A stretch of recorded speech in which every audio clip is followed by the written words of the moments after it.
ผู้ลงนับถือหรือนาคือพ่อใหญ่แล้วพ่อที่อยากคุ้มด้วย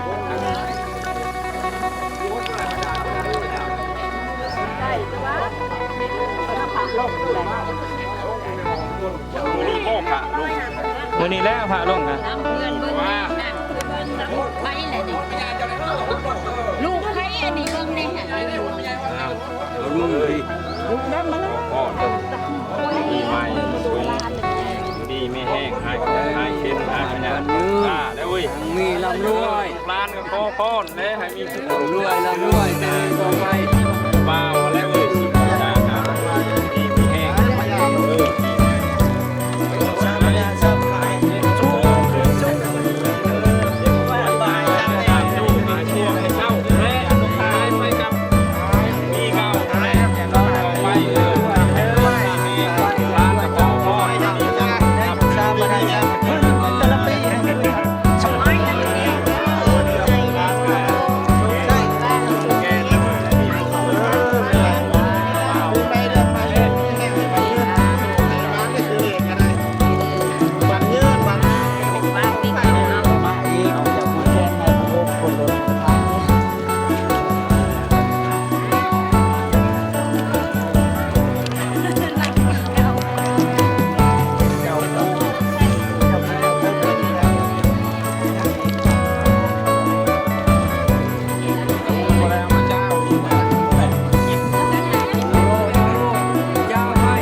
ชงพระอยู่คนแน่โอ้ย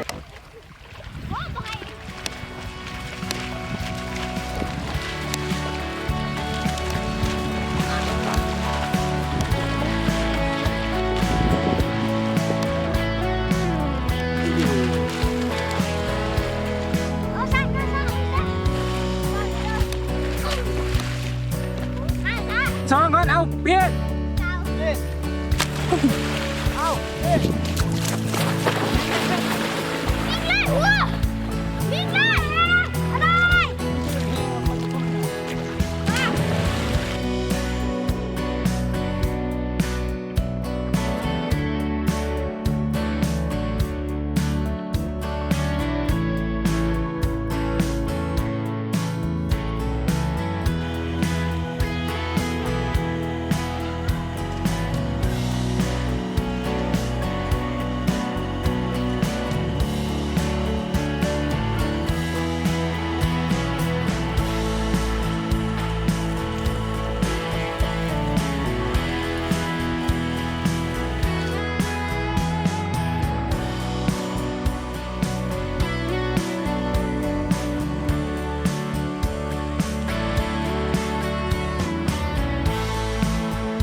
บิ่งดู